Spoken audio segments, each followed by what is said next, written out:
Arlo Shepherd was not a man who backed down from challenges. Known in business circles as ruthless, calculating, and always in control, he thrived in a world where money dictated power. He spent his life building his empire, amassing wealth, and surrounding himself with the elite. Success was his addiction, and every aspect of his life reflected his obsession with winning. Lavish parties, designer suits, luxury cars, and an air of unassailable confidence were all hallmarks of Arlo's carefully constructed world. During one of these parties, an extravagant affair hosted at his palatial estate, Arlo found himself caught in the familiar rhythm of laughter, deals, and banter among the wealthy. This time, however, something new was brewing. Among the guests was Finn Walters, an old friend and rival from his college days, someone who always seemed to seek out Arlo's weak points. The two shared a history of one-upmanship, often pushing each other into absurd challenges just to prove a point.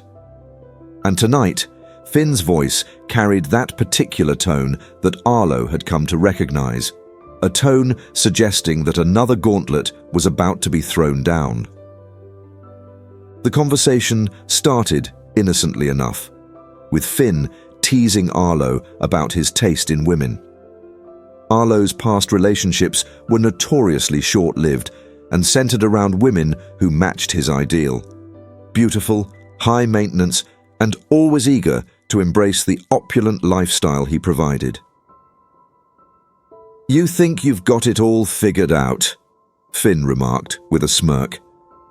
"But you've never faced a real challenge when it comes to love, Arlo. I think you're afraid of stepping out of your comfort zone." Arlo dismissed the comment with a laugh, taking a sip of his expensive whiskey.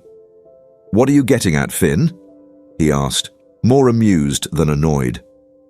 Finn leaned in, his eyes gleaming with mischief. "A bet, Arlo," he said.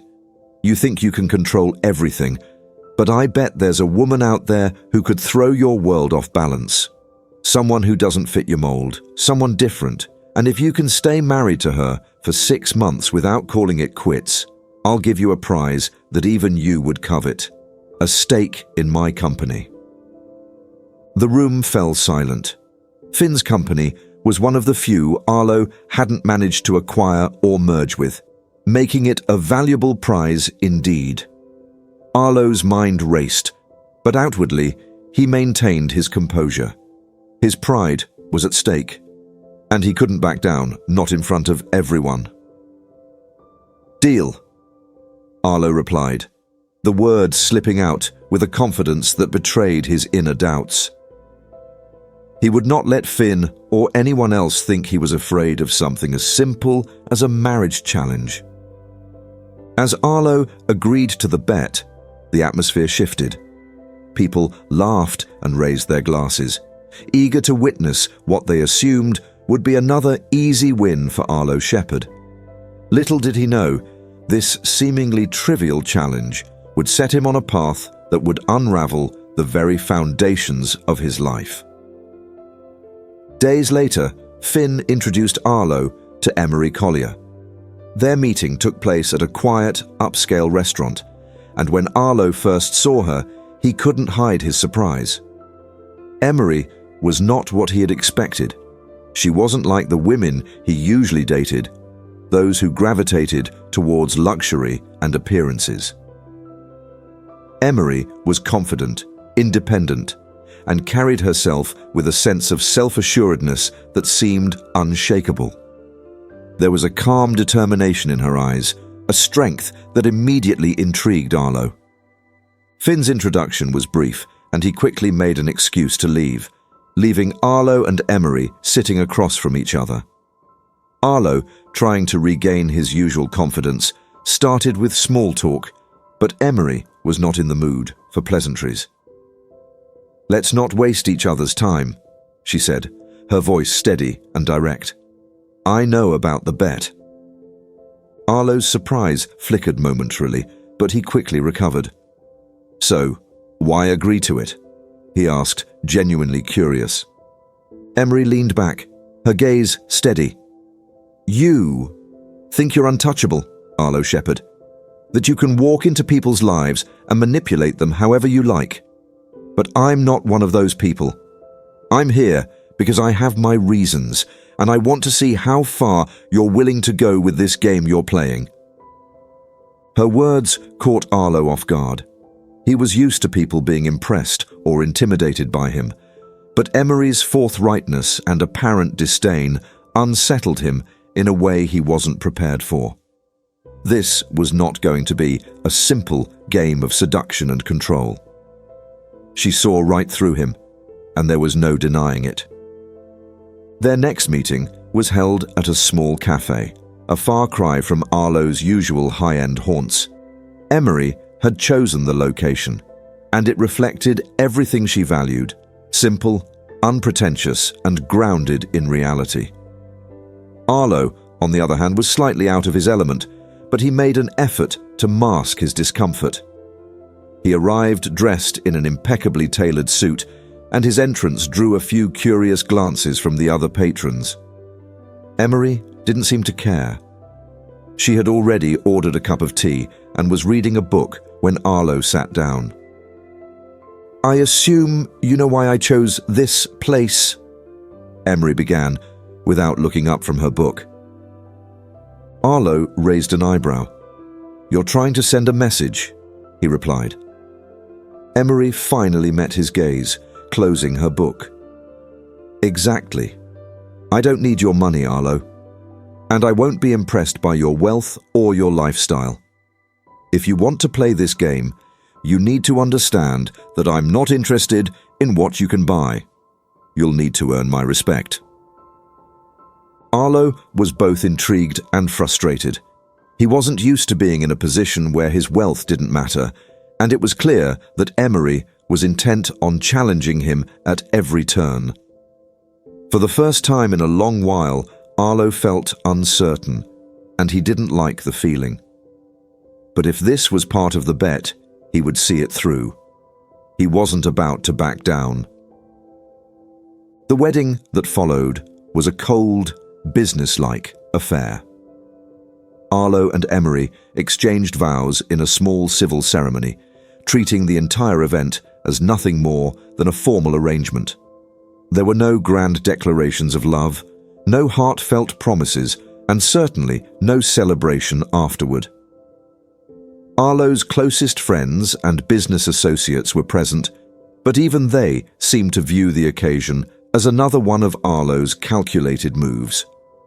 Emery's friends, on the other hand, were few, and those who did attend seemed wary of Arlo, as if they knew something he didn't. After the ceremony, Arlo brought Emery to his penthouse, a symbol of his wealth and success. He had expected her to be impressed, perhaps even awestruck by the grandeur and luxury of his home.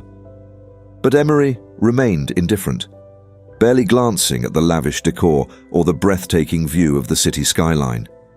She was polite but distant, and she made it clear that her independence was non-negotiable. Arlo, still confident that he could win her over eventually, tried to strike up a conversation about their new living arrangement, but Emery was direct and to the point. "This place may be yours, Arlo, but it doesn't mean anything to me. I'm not here to be impressed by what you own." "You might want to keep that in mind," she said, her tone leaving no room for misinterpretation. As the days passed, it became increasingly clear to Arlo that Emery was not like anyone he had ever encountered. She didn't care about his money, his power, or his reputation. She had agreed to this arrangement for reasons he couldn't fully comprehend, and despite his best efforts, she remained an enigma. For a man who prided himself on his ability to read and manipulate others, this was a new and uncomfortable reality. Arlo's world, once so neatly ordered and controlled, was beginning to unravel, and the bet that had seemed like a simple challenge was rapidly becoming something much more complex. The weeks that followed were like a chess game, with each move carefully calculated and countered. Arlo, used to orchestrating events and people to his liking, found himself up against a formidable opponent in Emery.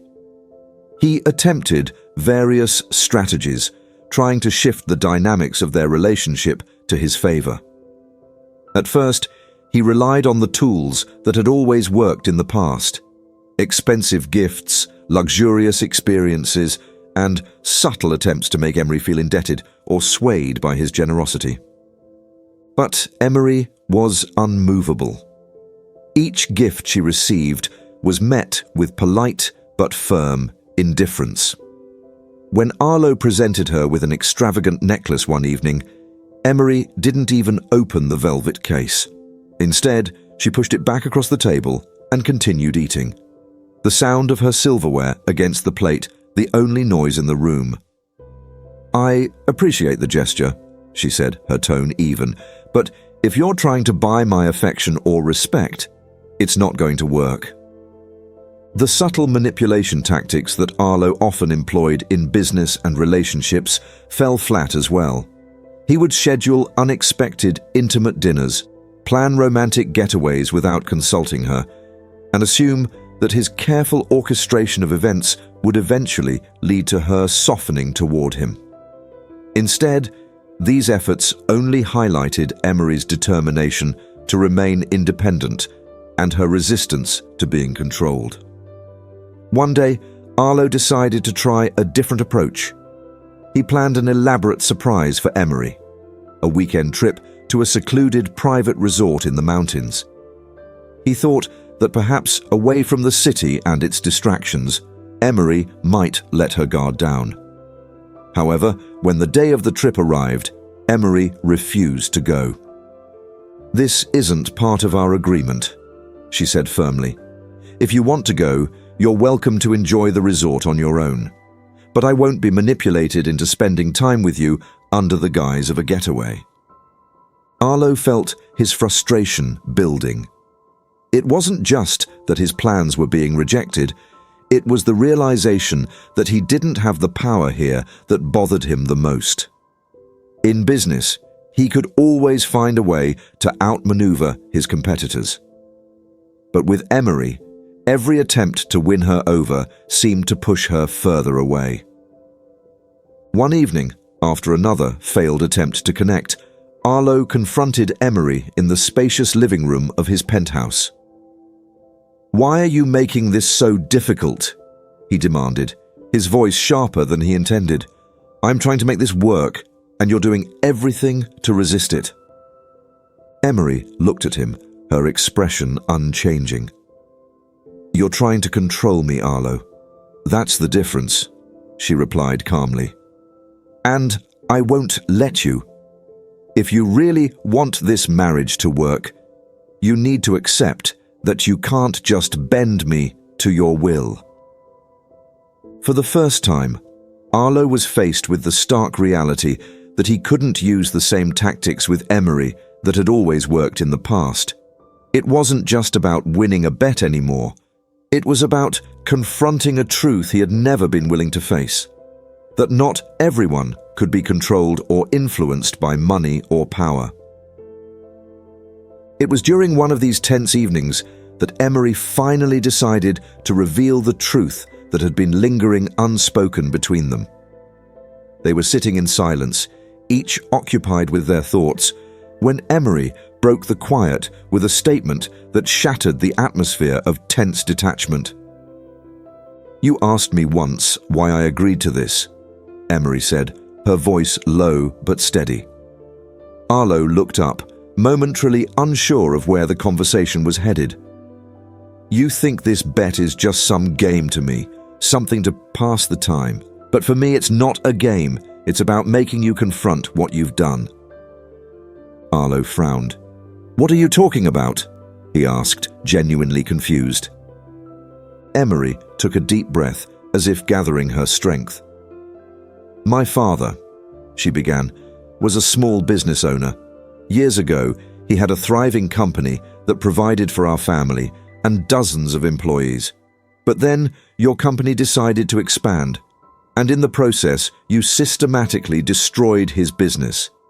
You undercut him, drove his suppliers away, and eventually left him with nothing. Arlo felt a chill run down his spine as he listened. He vaguely remembered the business in question. Just another acquisition that had increased his company's reach and influence. He had never given it much thought beyond the numbers on the reports. Emery's voice remained steady, but there was a sharp edge to her words now. When my father lost everything, he couldn't handle it. He fell into depression, and eventually he took his own life. Her words hung in the air like a heavy weight, suffocating the space between them. Arlo was at a loss for words. The room seemed to close in around him, the walls pressing in as he processed the information. He had always known that his business practices were ruthless, but he had never considered the personal consequences for the people on the other side of those decisions. To him, it had always been about numbers, profits, and strategic moves. The human cost had never crossed his mind. Emery continued, her voice unwavering. When I agreed to this bet, it wasn't to win some prize or humiliate you. I wanted you to face the consequences of your actions, to see the damage you caused and understand that there are real people behind those numbers on your spreadsheets. For the first time in his life, Arlo felt a deep, gnawing guilt that he couldn't shake. He had always prided himself on being pragmatic, on making decisions that benefited his company and its shareholders. But now, confronted with the reality of Emery's pain, he couldn't deny the human cost of his ambition. The aftermath of Emery's revelation was a period of intense introspection for Arlo. He found himself replaying old decisions in his mind, questioning the choices he had made and the motivations behind them. He wanted to ask Emery for forgiveness, to find some way to make amends for the pain he had caused her and her family. But every attempt to reach out to her was met with a cold, distant silence. Emery wasn't interested in his apologies. Whenever he tried to express remorse, she would stop him with a simple, dismissive phrase. Words won't change the past, Arlo. She wasn't interested in hearing his explanations or excuses. She wanted him to feel the weight of what he had done, to understand that some wounds couldn't be healed with empty gestures or hollow words. Arlo's guilt began to consume him. He couldn't sleep, couldn't focus on his work. He found himself haunted by the memory of Emery's voice as she spoke about her father. The image of a man broken by his actions, a family torn apart by his ambition. It was a reality he had never considered, and it left him reeling.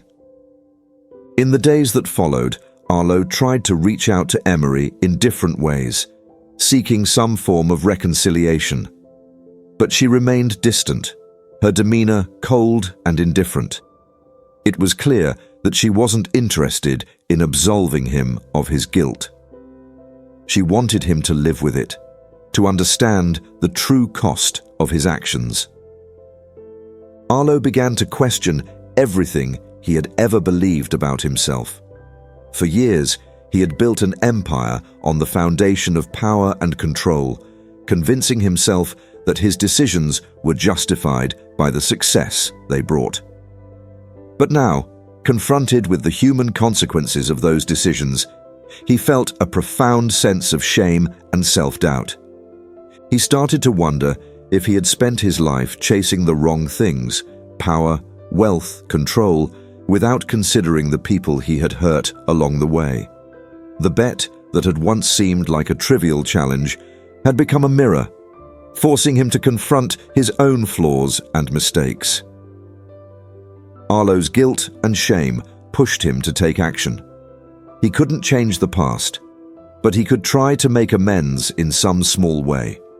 He began reaching out to the families of those whose businesses he had acquired or destroyed, offering financial compensation and, more importantly, genuine apologies. It wasn't an easy task. Many of the people he reached out to were angry and bitter, unwilling to accept his attempts at restitution. But Arlo persisted, determined to do what he could to make things right. Through it all, Emery watched from a distance, skeptical of his efforts. She wasn't convinced that his actions were motivated by genuine remorse rather than a desire to ease his own conscience, and she made no effort to hide her doubts. "You can't buy forgiveness, Arlo," she said bluntly one evening, her tone carrying the weight of her lingering distrust. But Arlo wasn't looking for forgiveness, at least not anymore. He knew that he didn't deserve it, not yet. All he wanted was to try to undo some of the harm he had caused, even if it took the rest of his life to make things right. As the weeks went by, Arlo found himself changing in ways he hadn't anticipated. He was no longer driven by the need to win or prove himself. Instead, he was motivated by a desire to become a better person, to be someone worthy of Emery's respect, if not her forgiveness. He couldn't erase the past, but he could try to build a future that was different from the one he had envisioned. The bet that had once seemed like a trivial challenge had become a journey of redemption, forcing Arlo to confront the darkest parts of himself and find a way to move forward.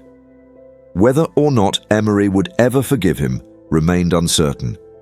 But for the first time in his life, Arlo wasn't focused on the outcome. He was focused on the process, on the slow, painful work of becoming a better person. And in the end, that was the most important bet he had ever made. Determined to make amends and become a different person, Arlo threw himself into the difficult process of redemption. He knew that simply apologizing wasn't enough. He had to take meaningful action to prove he had changed. Not just to Emery, but to himself. He reached out to the families and former employees of businesses his ruthless strategies had impacted, offering both financial compensation and personal apologies. It was an uncomfortable and humbling experience, one that challenged the very core of his identity. Many of these encounters were tense. Some people outright refused his money, seeing it as a bribe rather than an apology. They scoffed at his sudden show of remorse, questioning whether he was genuinely sorry or just trying to clean up his public image.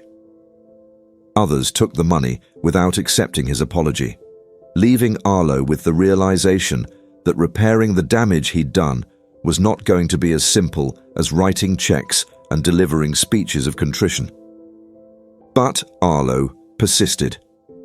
He sat with people who shouted at him, calling him a monster, and listened to their stories of loss and hardship. He didn't defend himself.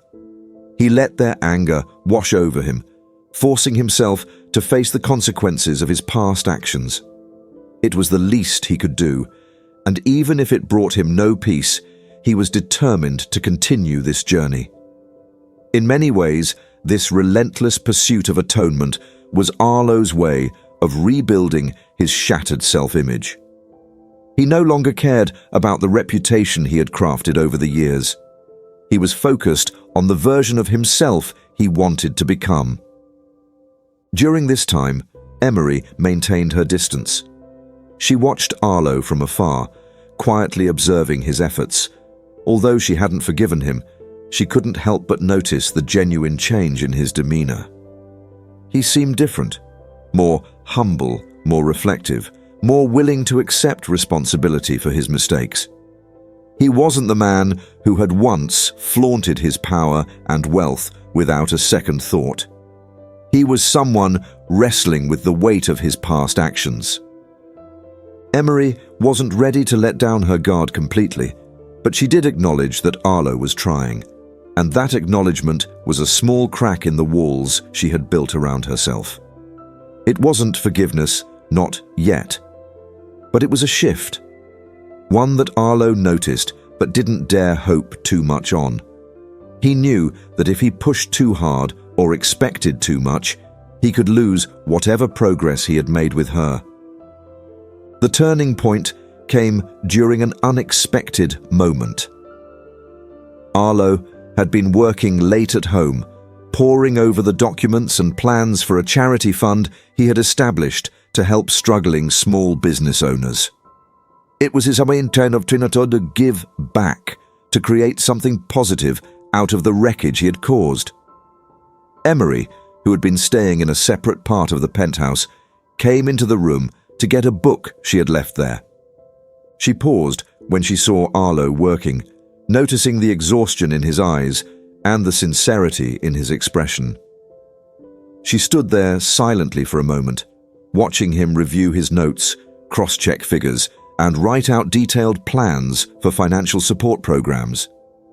It wasn't the image of a man trying to save face or win a bet. It was the image of someone genuinely trying to do something good. Without saying a word, Emery retrieved her book and left the room. But the next day, she approached Arlo in the kitchen. It was the first time in weeks that she had initiated a conversation. "You really mean it, don't you?" she asked, her voice soft but searching.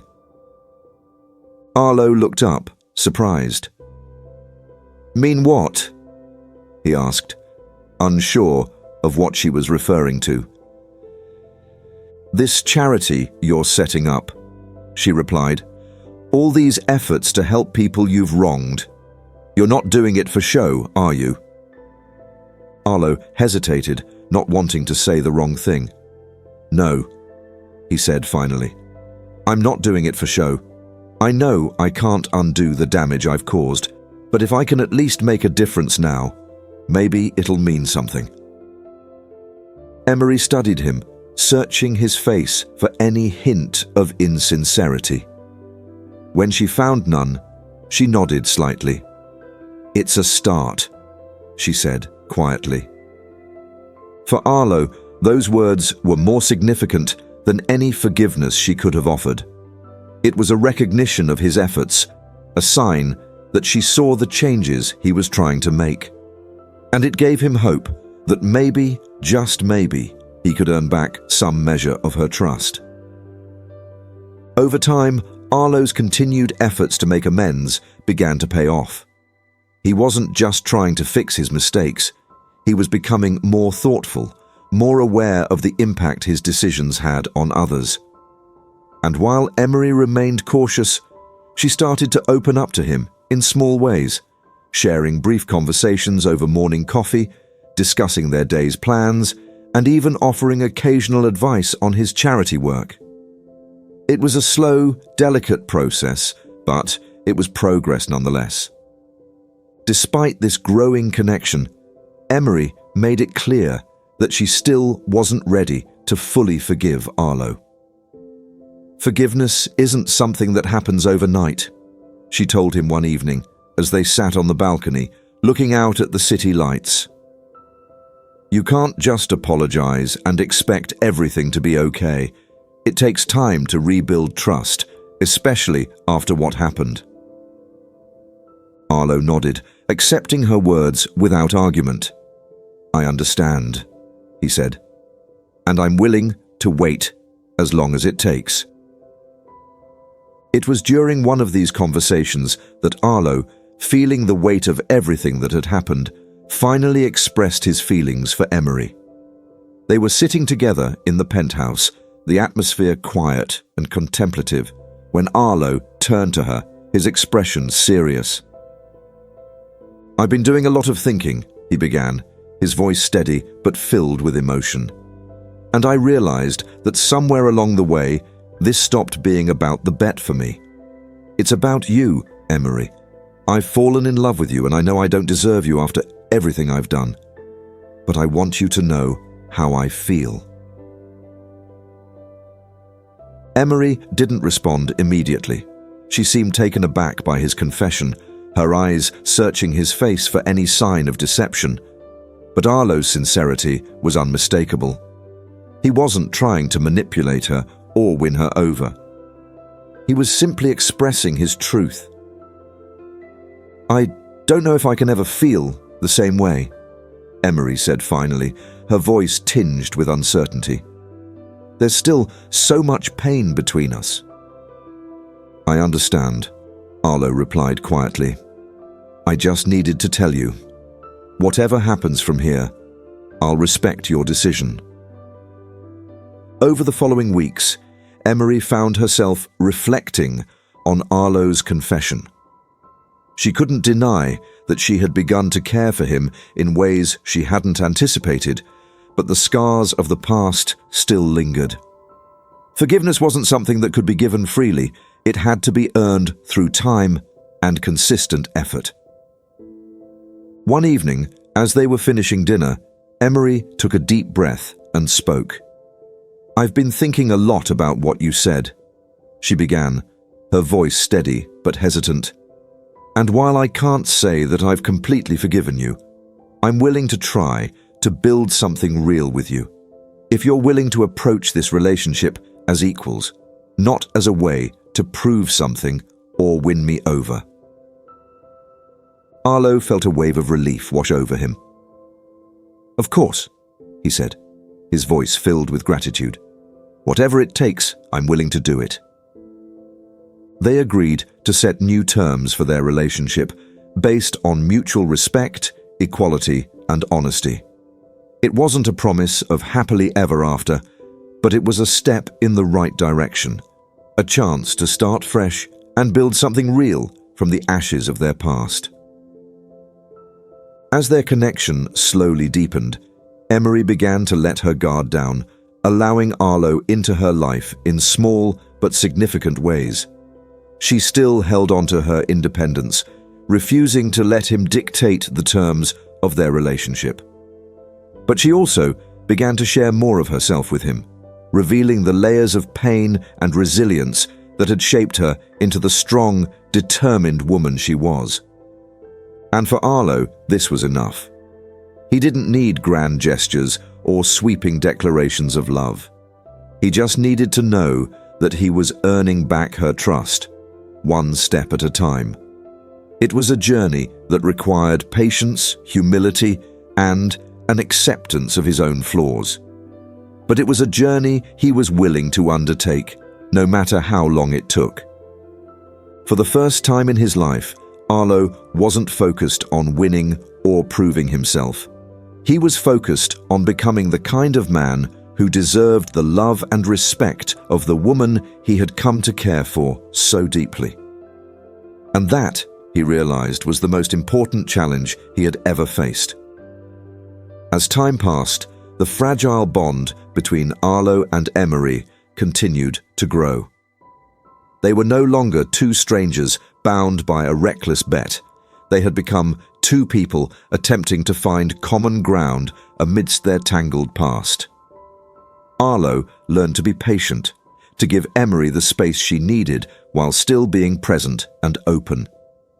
Emery, for her part, found herself cautiously lowering her defenses, allowing Arlo glimpses of her true self. But despite their progress, there remained an unspoken tension between them, something that Emery carried with her but hadn't yet revealed. Arlo could sense that there was more to her pain, something she hadn't shared. He didn't press her for answers, knowing that pushing too hard could cause her to retreat. Still, the weight of the unspoken truth hung heavily in the air, a silent shadow that followed them. It was on a particularly quiet evening when everything came to a head. Arlo and Emery had finished dinner and were sitting together on the balcony, the cool night breeze gently ruffling their hair. The city stretched out before them, a sprawling landscape of glittering lights and distant sounds. They had been sitting in companionable silence, each lost in their own thoughts, when Emery finally spoke. "There's something I need to tell you," she said, her voice barely above a whisper. Her fingers traced the rim of her glass, a nervous habit Arlo had noticed in moments when she was deep in thought.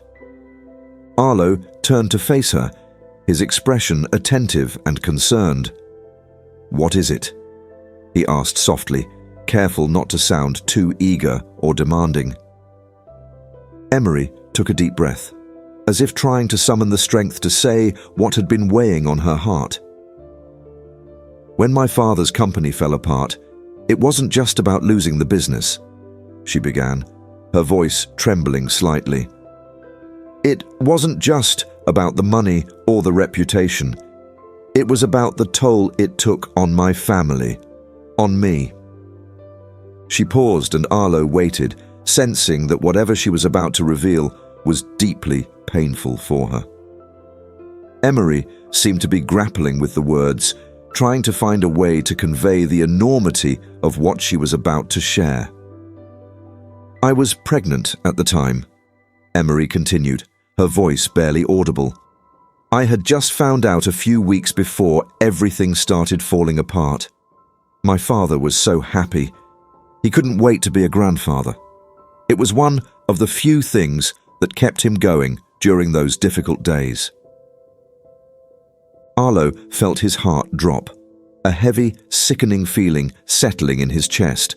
He didn't dare interrupt her, didn't dare breathe, afraid that any reaction would shatter her fragile resolve. "But as things got worse, as we lost everything, the stress and anxiety kept building," Emery said, her voice cracking with emotion. "I tried to stay strong for my family, for my father, but the pressure was overwhelming, and then one day, I lost the baby." The words hung in the air like a knife, sharp and devastating. Arlo felt a wave of guilt wash over him, so powerful that it almost knocked the breath out of him. He had always known that his actions had caused suffering, but he had never imagined the extent of the pain he had inflicted on Emery. She had lost her child, a loss that went far beyond financial ruin or business setbacks. It was a loss that cut to the very core of her being, and he was responsible for it. Emery's eyes were filled with unshed tears, but she held herself together, refusing to break down. She had already shed enough tears in the past, and she wasn't going to let herself be vulnerable now. "My father never knew," she continued, her voice raw with pain. "He was so caught up in trying to save the business that I didn't have the heart to tell him, and after he was gone, there was no one left to tell." Arlo felt utterly helpless in the face of her grief. He wanted to say something, anything, to take away her pain, to offer her comfort, to express the depth of his remorse. But no words seemed adequate. What could he possibly say to make amends for something so deeply tragic? "I'm so sorry," Arlo finally managed to say, his voice choked with emotion. "Emery, I had no idea. I never meant—" "I know," Emery interrupted, her tone weary but resigned.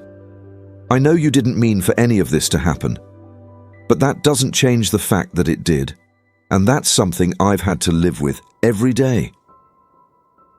The silence that followed was heavy and suffocating. Arlo wanted to reach out, to take her hand or offer some kind of physical comfort, but he didn't dare move. He was paralyzed by the weight of his own guilt, by the realization that no matter how much he tried to change, he couldn't undo the past. Emery let out a shaky breath and wiped away the tears that had finally spilled over.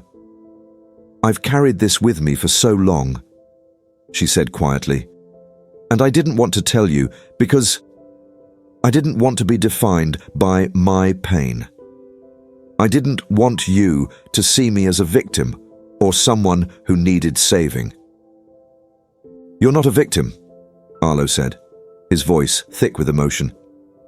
"You're the strongest person I've ever known, and I don't see you as someone who needs saving. I see you as someone I need to make amends to for the rest of my life, if that's what it takes." Emery looked at him, her eyes searching his face for any sign of insincerity. She saw none. She saw only a man who was struggling with the weight of his own mistakes, a man who was trying desperately to make things right, even if he didn't believe he deserved forgiveness. "I don't know if I can ever fully forgive you," Emery admitted, her voice barely above a whisper.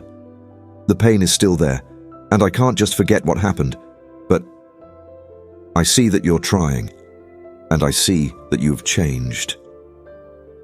Arlo nodded, accepting her words with humility.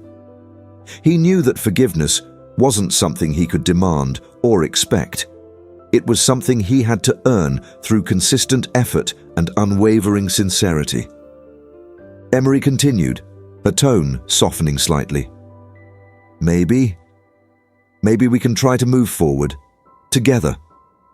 But it won't be easy, and it won't happen overnight." Arlo felt a flicker of hope, fragile but real. "I'm willing to do whatever it takes," he said quietly. "I don't expect it to be easy, and I don't expect you to forgive me completely. But if there's even a chance that we can build something new, something real, I'll do whatever it takes to prove myself to you." Emery nodded, her expression contemplative. "I appreciate that, Arlo," she said softly. "But understand this, I'm not doing this for you. I'm doing this for me, because I need to find a way to move on from the past. And maybe, just maybe, building something new with you is a step in that direction." It wasn't a promise of forgiveness, and it wasn't a declaration of love. But it was a step forward, a small, hesitant step toward healing. And for Arlo, that was more than enough. He knew that the road ahead would be difficult and uncertain, but he was willing to face whatever challenges came their way. As the days turned into weeks, Arlo and Emery began to navigate their new reality with cautious optimism. They still had moments of tension and lingering doubts, but they also had moments of connection, moments where they could laugh together, share stories, and enjoy each other's company without the weight of the past looming over them. Arlo remained committed to proving his sincerity, not through grand gestures or empty promises, but through small, consistent actions that demonstrated his dedication to becoming a better person. He continued his charity work, reached out to those he had wronged, and made a conscious effort to listen and learn from Emery, rather than trying to control or influence her. Emery, for her part, began to see Arlo in a new light. She still carried the pain of her past, but she no longer saw Arlo as the monster she had once believed him to be. He was flawed and imperfect, but he was also trying to make amends in ways that went beyond words. And while she wasn't ready to fully trust him, she was willing to give him a second chance, a chance to build something real from the wreckage of their past.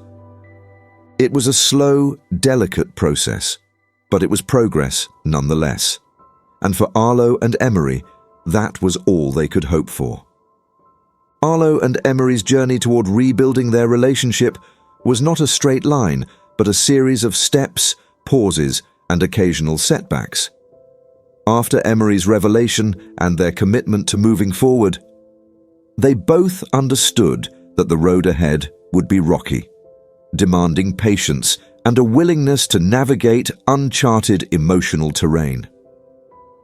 In the early days of their new beginning, small moments of connection became the cornerstones of trust. For Arlo, each of these moments was a reminder of how far he had come and how much further he had to go. For Emery, they were tentative steps toward letting her guard down without losing her autonomy. It wasn't a romantic fairy tale or a sweeping reconciliation. It was the painstaking work of rebuilding a foundation that had once been fractured by betrayal and loss. One evening, Arlo and Emery were in the penthouse kitchen, preparing a simple dinner together. This was a new habit they had started, something that gave them a chance to talk in a low-pressure setting. Arlo was chopping vegetables with the meticulous care of someone trying to get it just right, while Emery handled the stove. She glanced over at him and couldn't help but smile at the sight of the billionaire businessman focused so intently on chopping onions. "You know," Emery said, her voice breaking the comfortable silence, "I don't think you've ever cooked a meal in your life before all this."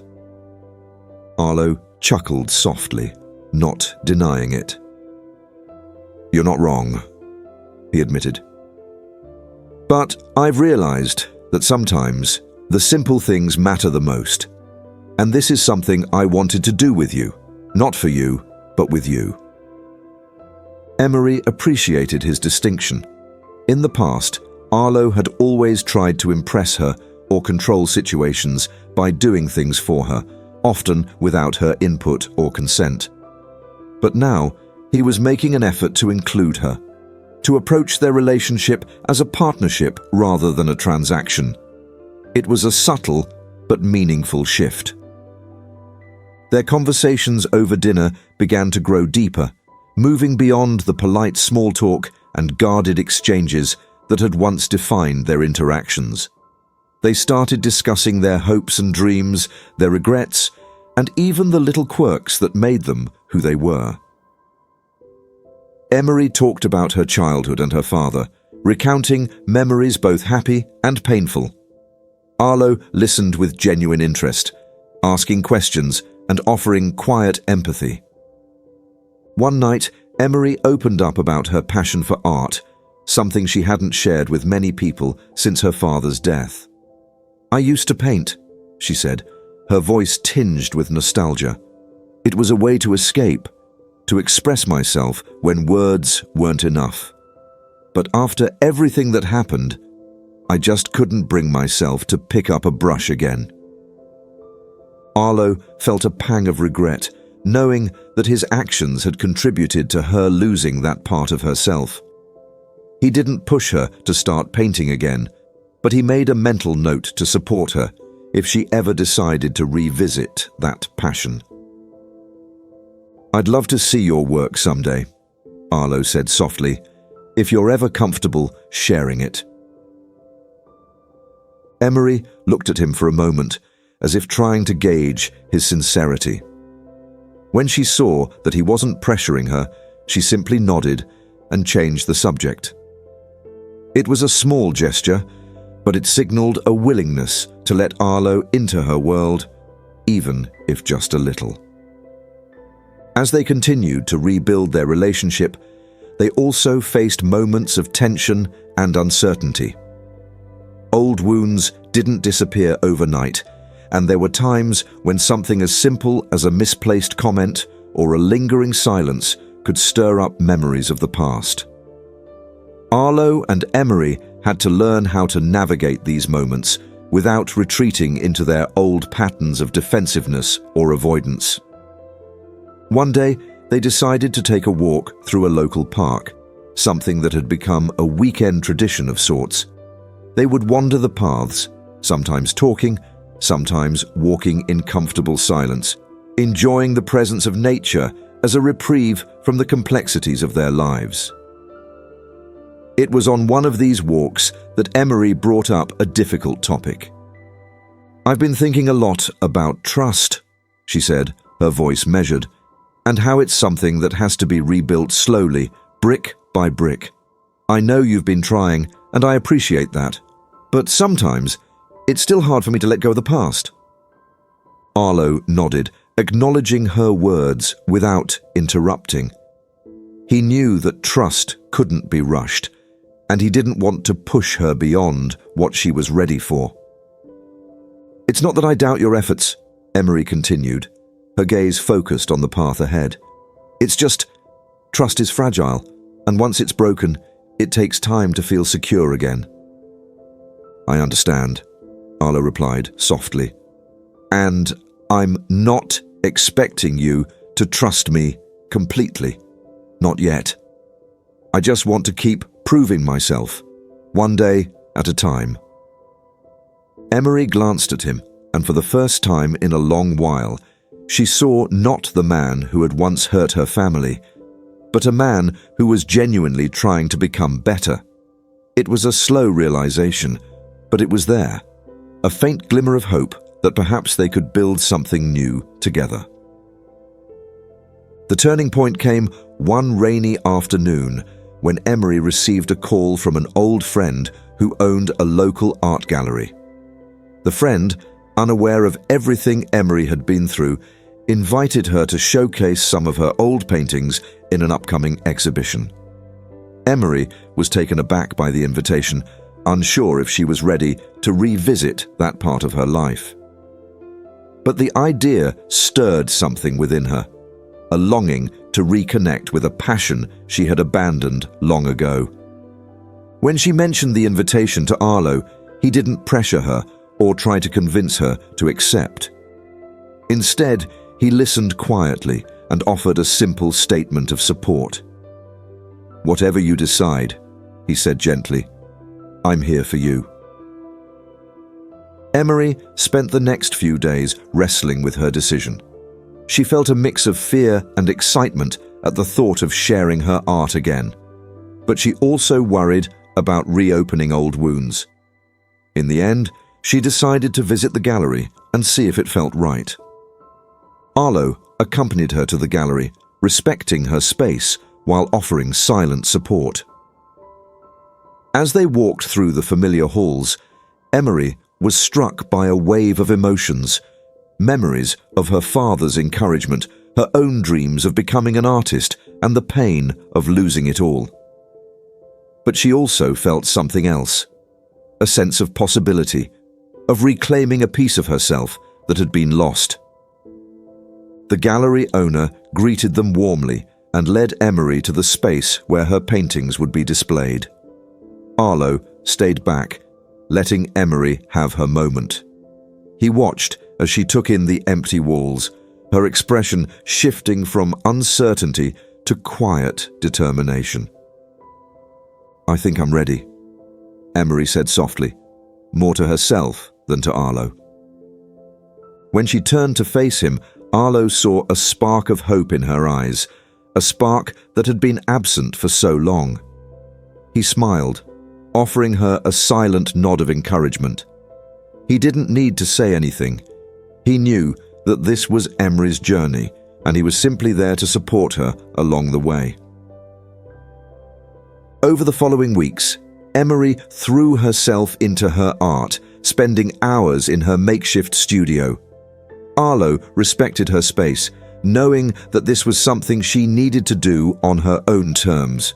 But he was there when she needed him, offering quiet words of encouragement and genuine interest in her work.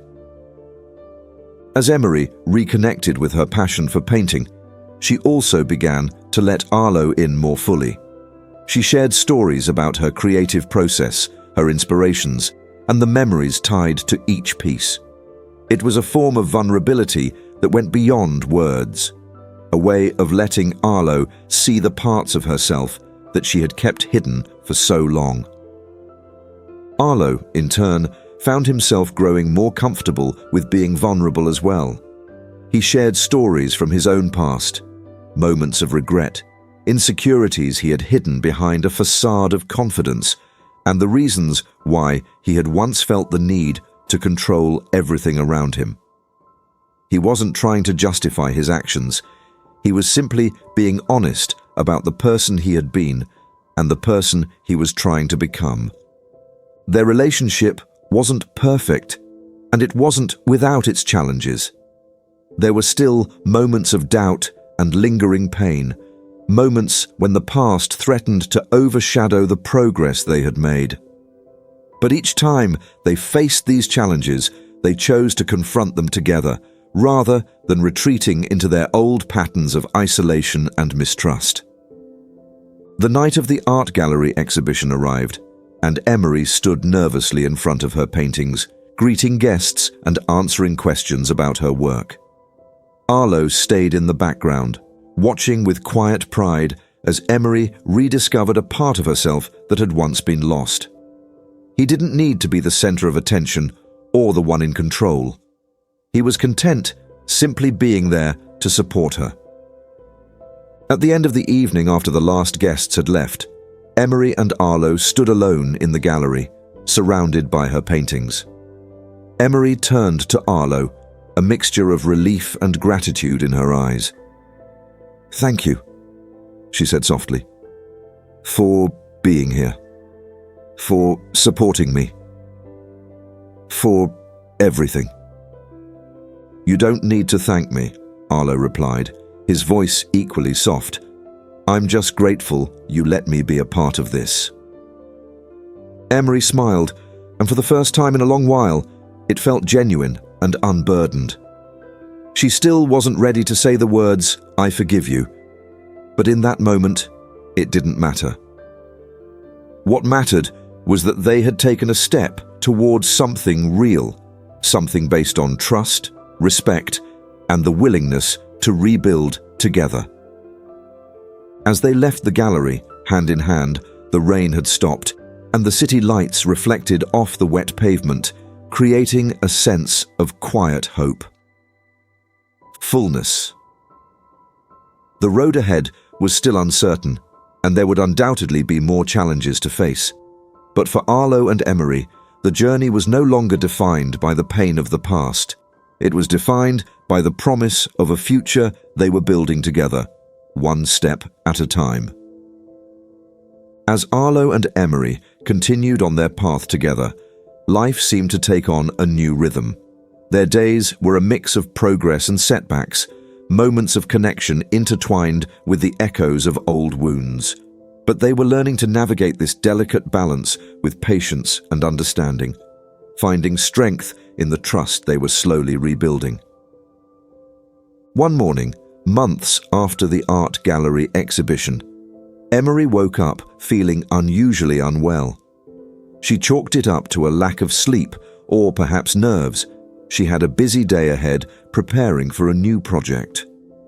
But as the days went on, the symptoms persisted. Nausea in the mornings, sudden waves of exhaustion, and a peculiar sensitivity to smells. The signs were all too familiar, and yet Emery found herself hesitant to confront the possibility. It wasn't until a week later, after several restless nights and quiet introspection, that Emery decided to take a pregnancy test. The 2 lines appeared almost immediately, and for a moment, the world seemed to stand still. Emery felt a whirlwind of emotions, joy, fear, disbelief, all crashing over her at once. She had spent so long guarding herself against hope that this revelation felt almost surreal. Arlo was in the living room, reading through some reports when Emery approached him, her hands trembling slightly. He looked up, sensing her unease, and immediately set the papers aside.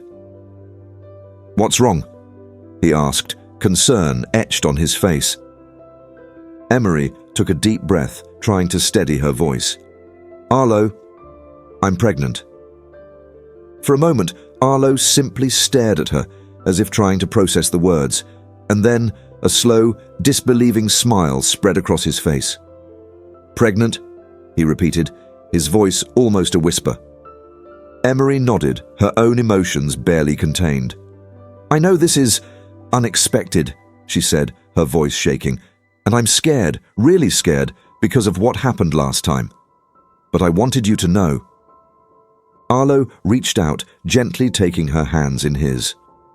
"Emery," he said, his voice thick with emotion, This is incredible, and I know it's scary, but we'll face it together, one step at a time. You're not alone in this." Emery felt a wave of relief at his words, and for the first time, she allowed herself to fully embrace the joy of the moment. There was still fear, still uncertainty, but knowing that Arlo was by her side made it all feel a little less daunting. Over the following months, Arlo and Emery navigated the pregnancy with a mixture of excitement and caution. Emery continued to paint, finding solace and expression in her art as she prepared for this new chapter in her life. Arlo, for his part, did everything he could to support her, accompanying her to doctor's appointments, learning about the ins and outs of pregnancy, and making sure Emery had whatever she needed to feel comfortable and safe. They also continued to work on their relationship, knowing that the arrival of their child wouldn't erase the challenges they had faced.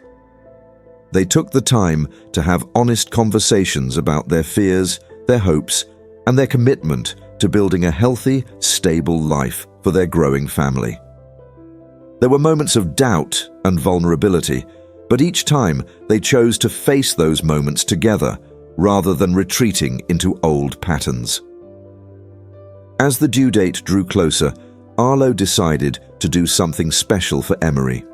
He wanted to show her just how much she meant to him, not as part of a bet or a challenge, but out of genuine love and commitment.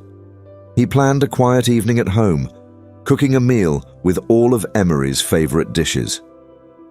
When she arrived home from her studio that evening, she was greeted by the warm aroma of roasted vegetables and her favorite dessert baking in the oven.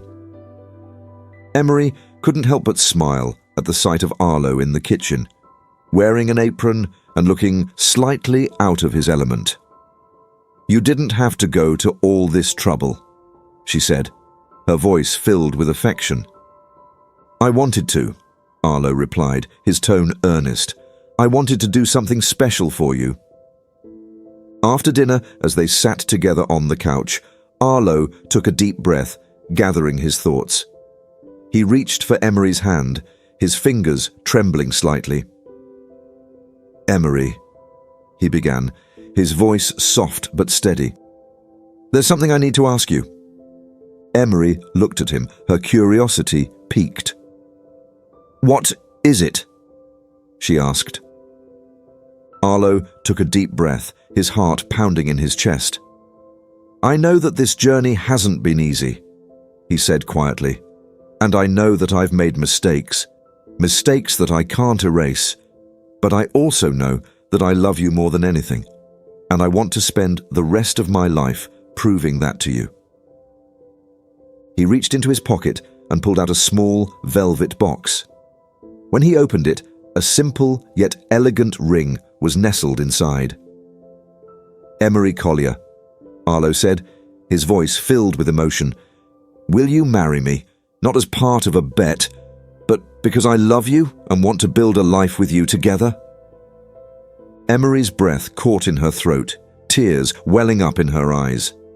She had never expected this moment, not after everything they had been through. But looking at Arlo now, seeing the sincerity in his eyes and the vulnerability in his expression, she felt something shift within her, something that told her that this was real, that this was love. "Yes," she whispered, her voice choked with emotion. "Yes, I'll marry you." Arlo's face lit up with joy, and he slipped the ring onto her finger, sealing their commitment with a gentle kiss. It wasn't a grand, sweeping proposal, but it was perfect in its simplicity and sincerity, a moment that reflected the journey they had taken together to reach this point. Their wedding was an intimate affair, held in a small garden surrounded by close friends and family. There were no lavish displays or extravagant gestures, just a simple ceremony where Arlo and Emery exchanged heartfelt vows, promising to support each other through whatever challenges life might bring. As they danced together at the reception, Emery couldn't help but reflect on how far they had come. The journey had been long and painful, marked by betrayal, loss, and redemption. But in the end, they had found their way to each other. Not through a reckless bet, but through the slow, patient work of rebuilding trust and finding love. Months after the wedding, Emery gave birth to a healthy baby girl. The arrival of their daughter marked the beginning of a new chapter in their lives, a chapter filled with joy, hope, and the promise of a brighter future. Arlo and Emery faced the challenges of parenthood with the same resilience and commitment they had shown in their relationship, knowing that there would be ups and downs, but that they could face them together. Late one evening, as Emery rocked their newborn daughter to sleep, Arlo stood by the window, looking out at the city skyline. He felt a sense of contentment he had never known before, a sense of fulfillment that went beyond wealth or success.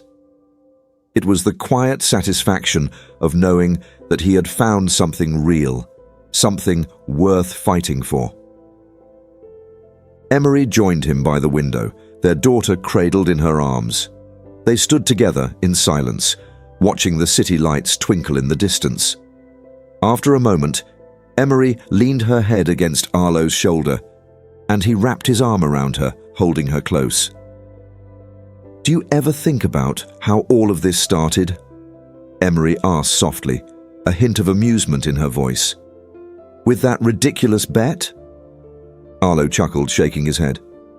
"It's hard to believe, isn't it?" he replied. "But looking back, I think it was the best bet I ever made because it led me to you." Emery smiled, a warmth spreading through her chest.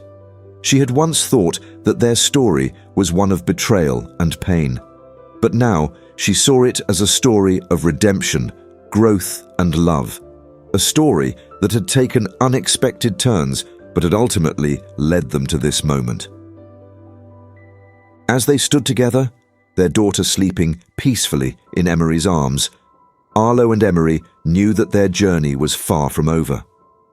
There would be more challenges ahead, more moments of doubt and uncertainty.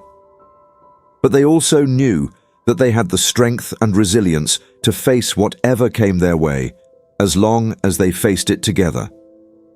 And so, in the quiet of that moment, surrounded by the city they had once seen as a place of ambition and betrayal, Arlo and Emery found something they had never expected to find: peace. It was the end of one chapter and the beginning of another, a story that had started with a reckless bet, but had ended with the discovery of a love that was real and true. A love that had been forged through pain and redemption, and that now shone brighter than ever before.